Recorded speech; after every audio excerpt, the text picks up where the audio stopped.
भगवान के अवतार का श्रेय किसको जाता है? किसके लिए ठाकुर जी अवतार लेते हैं? भक्तों के लिए कि राक्षसों के लिए? भक्तों के लिए। ये तो आप बोल गए ऐसे ही, लेकिन ठाकुर जी की क्रियाओं पर जब दृष्टि डालते हैं तो फिर किसको मार? अघासुर मारो, बकासुर मारो, धेनुकासुर मारो, अरिष्टासुर मारो। भगवान श्री कृष्ण ने जन्म लेते ही 6 दिन की अवस्था से ही मारना शुरू किया। पूतना के वध से प्रारंभ किया, शिशुपाल, दंतवक्र और जाने कहां कहां तक मारते ही गए। तो राक्षसों का वध कर रहे हैं? नहीं। मूल बात यही है कि ठाकुर जी भक्तों के लिए आते हैं। राक्षसों का वध वैकुंठ में बैठ करके भी किया जा सकता है, पर सबरी के बेर वैकुंठ में बैठ के नहीं खाए जा सकते। उसके लिए तो आना पड़ेगा। राक्षसों पर कृपा, ये तो ठाकुर जी वैकुंठ में बैठे बैठे भ्रगुटी टेढ़ी कर करके भी कर सकते हैं, लेकिन गोपियों के घर के मक्खन को वैकुंठ से कैसे चुराएंगे? उसके लिए तो आना पड़ेगा। तो भक्तों के भाव की स्वीकृति के लिए ठाकुर जी का अवतार हुआ है। राक्षसों का वध प्रधानता नहीं है। किम श्रेय, तो श्रेय किसको जाता है? भक्तों को। भक्तों के लिए ठाकुर जी आते हैं। मेरे लिए आए हैं, आपके लिए आए हैं, हम सबके लिए ठाकुर जी इस धराधाम पर आते हैं, ताकि यहां लीला करके, यहां के सुंदर स्थानों को पवित्र करके ठाकुर जी हम पर अनुग्रह कर सकें। इसलिए ठाकुर जी आए। एक बड़ी मधुर कथा है, मैं सुनाता हूं। एक तो आजकल ऐसा है कि हम कोई भी नई लीला कथा कुछ सुना देते हैं, वो इतनी ज्यादा सब सुन लेते हैं कि फिर कथा में हमको लगती है सुनी भैया, इसको क्या सुनाएं दोबारा। हमको आप लोगों ने ऐसा बांध दिया, हमको हर दिन पढ़ना पड़ता कुछ नया सुनाए, क्योंकि पूर्व की सुनी नहीं होगी। श्रीनाथ जी के मन में आई कि मैं चोरी करूंगा, फिर से चोरी करूंगा। 5000 वर्ष पहले ठाकुर जी ने चोरी करी थी ब्रजमंडल में, लेकिन वही ठाकुर जी जब 500 वर्ष पहले गिरिराज जी से श्रीनाथ जी के रूप में प्रकट भये और श्री गिरिराज जी के ऊपर विराजमान हो गए, तो सब दर्शनार्थी आते थे श्रीनाथ जी का दर्शन करने के लिए। लेकिन एक ब्रज की बड़ी भोली भारी गोपी आती और वो कहीं कथा सुन के गई। मैंने कहा ना कल भी, भोले भालों को ही मिलेंगे ठाकुर जी, चतुरों को नहीं मिलते ठाकुर जी। तो एक भोली भाली गोपी वो कहीं कथा सुनने गई, तो कथा में उसने क्या सुना कि व्रज की गोपियां अब मक्खन ही इसीलिए निकालती हैं कि कृष्ण चुराने आवे। वो जानबूझ करके मक्खन को ऐसे छीके पर टांगती हैं कि कृष्ण को हाथ पहुंच जाए और वो चोरी करके जाएं। संसार को तो ये दिखाती हैं कि हमको बहुत बुरा लगता है कि कृष्ण हमारे यहाँ चोरी करते हैं, पर जब मक्खन निकालती हैं तो मन में यही भाव रहता है उनके अंदर कि कन्हैया आवे, चोरी करके जावे, तभी हमको सुख मिलेगा। कभी मक्खन निकालते निकालते उसमें केसर पधरा देती हैं, कभी उसमें मिश्री पधरा देती हैं, कभी उसमें सुगंधित गुलाब जल पधरा देती हैं। क्यों? श्याम सुंदर आएंगे, पाएंगे तो उनको सुख मिलेगा। और जब चोरी करके ठाकुर जी चले जाते हैं तो शिकायत करने जाती हैं गोपियां यशोदा मैया के पास। वत्सान मुंचन क्वचित समय क्रोश संजात हास, मैया अपने लाला को समझा लो, बहुत बिगड़ गो ये। यशोदा मैया के सामने जाके इतनी क्रूर बन जाती हैं, और घर लौट करके जब आती हैं तो एक दूसरे से कहती आती हैं, अच्छा लगो ना। श्याम सुंदर को बुलाए करके जब यशोदा डांट रही, कैसा छोटा सा कितना मधुर लग रहा, कल के और बढ़िया वारो मक्खन निकालेंगी और ऐसी जगह धरेंगी कि खिड़की से सुगंधी चली जाए। अरे सुगंधी नहीं जाए तो ये बानर आदि देख करके जाके कृष्ण को संकेत कर दें कि वहां बहुत बढ़िया वारो मक्खन निकलो है लाला, वहीं चलेंगे चोरी करवे। ये गोपियां जानबूझ करके मक्खन निकालती हैं और ऐसी जगह रखती हैं कि ठाकुर जी चोरी करें, क्योंकि इनकी इच्छा है। अब यही कथा एक गोपी सुन रही थी, भोली भारी गोपी। उसने सुना कि गोपियां मक्खन इसलिए निकाल करके छीके पर रखती हैं कि श्याम सुंदर आवेंगे और चोरी करेंगे। आज उस गोपी के मन में आया 500 साल पहले इसी कलिकाल में, उसने आज तक तो मक्खन बिलोया था, दही बिलोई थी पति परिवार के लिए, लेकिन आज पहली बार बिलो रही है श्रीनाथ जी के लिए। और बिलोते बिलोते मन में भाव आ रहा है, ऐसा मधुर मक्खन है श्याम सुंदर, कभी मेरे यहां भी आके पाए के जाओ। सुंदर मक्खन को बढ़िया हंडी में लगायो छीके पर रखो। अब चिंता कर रही है छीको बहुत ऊंचो है, कहीं ऊंचे छीके को देख करके ठाकुर जी लौट तो नहीं जाएंगे। ने क्या को नीचे कर दूं, थोड़ा नीचे कर दे, अन्य और नीचे कर दूं। एक डंडा लेके आई, वहीं पास में धर दियो, मन करेगा तो यहीं फोड़ के खा लेंगे।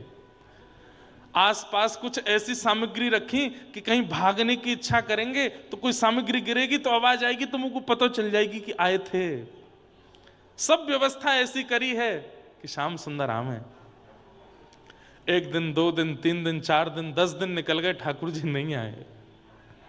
कोई रात्रि में आवाज नहीं आई, छीको ज्यों को त्यों है, डंडा वहीं को वहीं रखो है। तो मन में विचार करने लगी श्याम सुंदर आ नहीं रहे, ऐसा है सके इतने व्यस्त हैं, उनको पता नहीं होगी कि मैंने मक्खन निकालो, उनको बताया हूं। तो छीके को अपने सिर पर लेकर के मंदिर दर्शन करवे जावे, और दूर खड़ी खड़ी छीके को ऐसे वाको ऊपर को मुख जो है ठाकुर जी की ओर करे, बढ़िया वारो मक्खन है लाला। धोरी गैया चर के आवे गिरिराज जी पे, ऐसी बढ़िया बढ़िया औषधि खा के आवे, और फिर बाकी औषधि पेट में जाए करके दूध बने, वासों में दूध निकारूं, दही जमाऊं, वहां से मक्खन निकारूं। मक्खन धरो है, यहां में केसर भी है, मिश्री भी है, लाला आ जा। ठाकुर जी को जाकर के उसने ऐसा लोभ दिया कि सामने खड़े हुए श्रीनाथ जी के मुंह से लार टपकने लगी। और ठाकुर जी तो मूर्तिमंत खड़े हैं। कुम्भन दास जी ये सामने बैठ करके मंजीरा बजाए कीर्तन कर रहे थे ठाकुर जी का। कीर्तन करते करते इनकी नजर ऊपर गई तो मूर्तिमंत ठाकुर जी के जब होठों से लार टपकती भाई देखी, तो ये नीचे से देख करके बोले जय जय, कहा भयो? तो इशारे में बोले पर्दा कर तब बताऊंगा। पर्दा कियो, भीतर जाके पूछो कहा भयो जय जय। अब भीतर नहीं जाते थे, बाहर से ही दर्शन करते थे। बोले गोपी है, ऐसा मधुर मक्खन निकाल के लावे और पीछे तो लोभ दे करके मुंह को दिखावे। मेरा तो मन है रो बाकी आंखों मक्खन खा लो। अरे कौन सी गोपी मुझको पता बताओ, बात मक्खन मैं ले आऊंगो, और हमारी इतनी बड़ी रसोई घर है, यहां बढ़िया मक्खन निकलवाए के भोग लगवाए दूंगो। ठाकुर जी बोले वाह में स्वाद नहीं आवे। अरे कुम्भना तेने कभी चोरी को खायो है? कुम्भन दास जी बोले कभी अवसर नहीं मिला चोरी का खाने का, आपकी कृपा प्रसादी मिल जाती वही पा लेते। बोले तो तू कैसे जानेगो कि चोरी को कैसे स्वाद होवे? अरे कुम्भन दास आज तू रसोई में करवाए के मक्खन खा और एक बार मेरे संग चोरी को खाए के आइयो, चोरी वारो स्वाद तू को इतनो भावेगो जीवन भर फिर चोरी करके ही खावेगो। कुम्भन दास जी बोले हमको चोरी नहीं करनी जय जय, और आपको भी नहीं करनी। ये कोई द्वापर युग थोड़ा ही है, द्वापर में ज्यादा से ज्यादा उखल से बंधे थे, यहां तो जेल है जाएगी सीधी। ठाकुर जी बोले ना ना मुझे तो चोरी करनी है। कुम्भन दास जी बोले कैसे करनी है बताओ? बोले तू एक काम कर। बोले कहा रात्रि में जब मंदिर बंद है जाए बस खिड़की पे आए के ठाड़ो है जाइयो, मैं आ जाऊंगा। बूढ़े बड़े बेचारे कुम्भन दास जी, रात्रि में मंदिर बंद हुआ। अब ठाकुर जी और कुम्भन दास जी के बीच की बात है, मंदिर में और किसी को नहीं पता। रात्रि में कुम्भन दास जी खिड़की के पास आके ठाड़े है गए, इतने में ही खिड़की, छोटी सी खिड़की, वहां में से ठाकुर जी की पाग दिखाई दी। आहा, मुख निकर के आयो, हाथ से ठाकुर जी तो अचल, ठाकुर जी तो सचल हो गए। कुम्भन दास जी तो देख करके आनंदित हो गए। जय जय, इतनी उत्सुकता, इतने व्याकुल हो रहे हो मक्खन पाने के लिए। अरे तो ना पता, मैंने सुगंधित मुंह को अनुभव है गयो, बहुत जोर को मक्खन है वह गोपी के घर को पाके आऊंगा आज, और बहुत दिन है पायो ना है तो चल मेरे संग। और यहाँ कंधा पे दोनों पैर लटका करके सिर पे हाथ धर के ठाकुर जी बैठ गए। कुम्भन दास जी ऐसे पैर पकड़ के ठाकुर जी को लेके जा रहे हैं। जय जय जानो कहाँ है? बोले आगे तो दाहिने मुड़ जा, सीधो चल, आगे एक पोखरा आवेगो, वह पोखर ते बाएं मुड़ जाइयो, फिर मां सीधो चलियो, फिर एक पीपल को वृक्ष आएगो, बातें फिर दाएं। बोले तुम्हें कैसे पता सबरो रास्ता?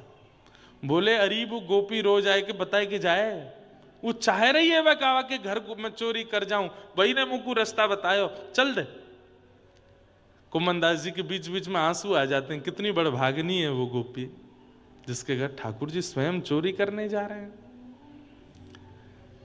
प्राचीन घरों में छत होती थी पर आंगन के लिए खुली होती थी, आंगन में खुला रहता था। ठाकुर जी और कुम्मन दास जी ऊपर से भीतर आंगन में आए गए। आंगन में आए करके धीमे धीमे ठाकुर जी देख रहे, कहाँ छीको? कुम्मन दास देखियो। कुम्मन दास जी बोले जय जय वो रो। बोले हाँ वही है, चल आजा, तू खड़ो है जा, तेरे कंधा पे मैं खड़ो है जाऊंगा, छीको हाथ में आ जाएगा, प्रेम से पाएंगे। कुम्मन दास जी खड़े हैं, ठाकुर जी के चरण पकड़ रखे हैं, ठाकुर जी खड़े है गए, छीको पकड़ करके ऊपर से मक्खन निकाल करके प्रेम से पा रहे हैं। कुम्मन दास जी बोले बहुत बढ़िया जय जय, अरे मैं आया हूं सहायक संग में मुकू पवाए दो नेक नेक। तो ठाकुर जी मक्खन निकारे, मुखसों लगावे, और एक तो नवनीत और वहां में ठाकुर जी को अधनामृत चाट करके जो नेका हाथ में बच जाए, वाकू ठाकुर जी एक हाथ से छीका पकड़ के ऐसे नीचे करें, ए कुम्मन आए मुंह खोल। अब मुंह तो पता नहीं चले तो कभी आंख में लग जाए, नाक में लग जाए। हाँ जेरो मुंह खोल ले याकू। अब कुम्मन दास जी मुंह खोलें तो ठाकुर जी अपने भुजा से उनको मक्खन पवा रहे हैं। कुम्मन दास जी तो खो गए, मंत्रमुग्ध हो गए, सुध बुध नहीं रही कुम्मन दास जी को, लड़खड़ाने लगे चरण। ठाकुर जी बोले का कर रो एने धीमो खड़ा रहे। अरे जय जय, ऐसो अधरामृत दियो है आपने, अब पाम टिक नहीं रहे मेरे। अरे नेक देर और डटो रहे, नेक और खा लो फिर चल रहे। तो कुम्मन दास जी के मन में आई, मैंने इतने रूप देखे इनके, एक बार देखूं तो सही है चोरी करते भाई लगे कैसे हैं। तो जैसे ही अब कुम्मन दास जी तभी देखेंगे जब छोड़ के आगे चले जाएंगे। तो कुम्मन दास जी ऐसे पकड़े पकड़े नीचे से देखने का प्रयास कर रहे हैं, लग कैसे रहे हैं। तभी देखी नाक पे मक्खन लगो, गाल पे लगो है, यूं लगो, और इतनी उत्सुकता से तत्परता से ठाकुर जी मक्खन निकाल रहे हैं, पा रहे हैं, खूब सुंदर सुंदर नेत्र बंद करके मधुर मधुर पा रहे हैं। ये छवि देख ही रहे थे, इतने बेसुध होकर के ठाकुर जी मक्खन पा रहे हैं कि धीरे धीरे ठाकुर जी की धोती खिसकन लगी नीचे। जैसे ही ठाकुर जी की धोती खिसकन लगी, सो कुम्मन दास जी बोले जय जय। बोले हाँ, नेका देर में हरि नंगम नंगा है जाएंगे, नेक संभालो। जय जय संभालो संभालो संभालो। अब धोती नीचे खिसकी, कमर ते नेक नीचे आई। इतने में ही ठाकुर जी ने चतुर्भुज रूप धारण कियो, दो भुजा से धोती पकड़ी और दो भुजा से मक्खन पा रहे हैं। ऐसे चतुर्भुज ठाकुर जी के दर्शन आज तक कोई ने नहीं किए। कैसे हैं? दो भुजा से धोती पकड़ रखी है और दो भुजा से छीको पकड़ के मक्खन खाना नहीं रोकूंगा चाहे धोती उतर जाए। कुम्मन दास जी के नेत्र सजल हो गए, और जैसे ही उस छवि को देखा, एक तो अधरामृत मुख में चला गया तो वैसे ही पाम नहीं ठहर रहे थे। अब चतुर्भुज रूप में ठाकुर जी की ऐसी लीला देखी, मक्खन के प्रति तत्परता देखी, और ऐसे धोती पकड़ के ठाकुर जी, तो कुम्मन दास जी तो बेसुध हो गए। और जैसे ही बेसुध होकर के लड़खड़ाए, ठाकुर जी बोले कहा कर रहे हो, ए कुम्मना ने एक संभाल संभाल संभाल। इतने में तो ठाकुर जी हिले और छीके से मटकी नीचे गिरी, जोड़ते फूटी आवाज भई, पूरे घर के लोग उठ गए, चोर चोर चोर चोर चोर चोर। ठाकुर जी बोले भाजो यहाँ ते भैया, कल युग है, यहाँ अगर मैं चोरी कर तो पकड़ोगे तो बहुत बुरा हो जाएगा। ठाकुर जी तो तुरंत उछल कूद करके छत के लांग करके भाज गए। कुम्मन दास जी यूं ही खड़े हैं। क्या छवि, मुख पे मक्खन लगो है, नाक पे मक्खन लगो, आंख पे मक्खन लगो है, और बस यूं ही ठाड़े हैं। इतने में गोपी आई, माने लालटेन जलाई। बोले अरे बाबा मोड़ा, तो शर्म ना आई है, इतने बुढ़ापे में चोरी करवे आए हो यहाँ पे। लिए डंडा लेके महाराज कुम्मन दास जी में 2-4 बार दर्द धर दिए। कुम्मन दास जी को दर्द नहीं है रोए। कुम्मन दास जी ने थोड़ी देर बाद नेत्र खोले और वह गोपी को देख करके चरणन में प्रणाम करके, तू है सखी बड़ भाग बड़ी, नंदलाल तेरे घर आवत हैं। तू है सखी बड़ भाग बड़ी। अरे सखी, तू कितनी बड़ी बड़ भागन है। साक्षात ठाकुर जी, पूरा विश्व 56 भोग लेके उनके पास जाता है, पर वो तेरी मक्खन की हंडी को खाए के काजे तेरे यहाँ आए हैं। और तेरे यहाँ आए हैं ये बात एक नहीं है, कितनी तत्परता, कितनी उत्सुकता। योजना बना रहे हैं, ऐसे खाऊंगो, ऐसे चुराऊंगो, ऐसे लेके, अरे चतुर्भुज रूप प्रकट करके, जो चतुर्भुज रूप का दर्शन ठाकुर जी ने महाभारत के युद्ध मैदान में अर्जुन के अलावा युधिष्ठिर को भी नहीं कराया, वो चतुर्भुज रूप तेरे घर पे आए के प्रकट कर लियो, तेरे मक्खन को खावे के काजे। तू कितनी बड़ भागिन है। तू अपनो श्रृंगार करत है, तू अपनो श्रृंगार करत है, ये दर्पण हाथ दिखावत है, दर्पण हाथ दिखावत है। कुम्मन दास जी को ऐसा लगने लगा कि भाई या गोपी के घर में जितनी भी सामग्री हैं सब ठाकुर जी, और ये गोपी जो कुछ भी करती है ये नहीं करती, ठाकुर जी इसके लिए करते हैं। तू है सखी बड़ भाग बड़ी, नंदलाल तेरे घर आवत है, तू है सखी बड़ भाग बड़ी, नंदलाल तेरे घर आवत है। निज कर गूथ सुमन के गजरा, निज कर गूथ सुमन के गजरा, ये अपने ही हाथ पहरावत हैं, अपने हाथ पहरावत है। कुम्भन दास लाल गिरधर के, कुम्भन दास लाल गिरधर, ये तो तेरे ही हाथ बिकावत हैं, तेरे हाथ। कुम्भन दास जी कह रहे हैं ऐसे प्रेमी भक्त अगर ठाकुर जी को पकड़ करके कहीं बेकऊ आएंगे ना, ठाकुर जी बिक भी जाएंगे। बोले तू जैसे चाहेगो वैसे धर ले लूंगा भैया, रहूंगो तेरे सुख में, रहूंगो तेरे आनंद में, रहूंगो तेरे उत्साह में। कुम्भन दास जी तो गोपी के पाम छू रहे हैं, गोपी ले ले करके डंडा मारे हैं, बाबा तो शर्म ना आई है, बुढ़ापे में चोरी करवे आयो। कुम्भन दास जी कह रहे अरे तू को कहा बताऊं, मैं नहीं आयो, मुकु लायो गयो, यहाँ पे कौन लेके आयो, तू मानेगी नहीं कौन लेके आयो। बोले नहीं नहीं बताओ कौन लेके आयो। चतुर्भुज चोट्टा चोट्टा ब्रज भाषा में कहते हैं चोर को, किसको कहते हैं? चतुर्भुज चोट्टा। ठाकुर जी आए, अब वो गोपी तो मान ही नहीं पा रही है। कुम्भन दास जी बस उसी छवि का चिंतन करते हुए जा रहे हैं, तभी आगे कदम वृक्ष के नीचे ठाकुर जी बैठे हैं। कुम्भन दास जी बोले जय जय, बहुत बढ़िया करी हैं, चोरी कराए हुए ले गए, कुछ तो भाज गए माते, मुंह छोड़े आए। ए तो तू काय को चोरी करवे गयो कि मैं भाव में निमग्न हेवे गयो?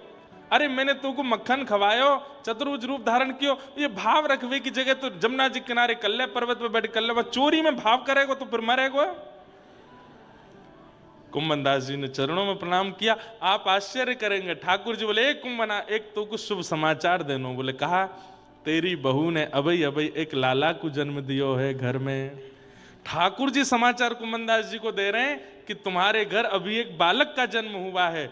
बिना बालक का मुख देखे ही चतुर्भुज श्री कुम्भन दास जी ने अपने उस पुत्र का नाम चतुर्भुज दास रखा।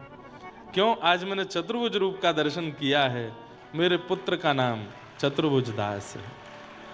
जिन श्री चतुर्भुज दास जी ने अद्भुत पद गाया, गोवर्धन वासी सांवरे, गोवर्धन वासी सांवरे, लाल तुम बिन रयो न जाए, गोवर्धन अद्भुत है भैया। ठाकुर जी बड़े प्रेमी हैं, इसलिए किम श्रेय, राक्षसों के लिए नहीं आए ठाकुर जी। ये चोरी, ऐसी चोरी वैकुंठ में कर पाएंगे ठाकुर जी? वाके लिया तो ब्रज में ही आनो पड़ेगो, वाके लिया तो वृंदावन ही आनो पड़ेगो। इसलिए ठाकुर जी आए।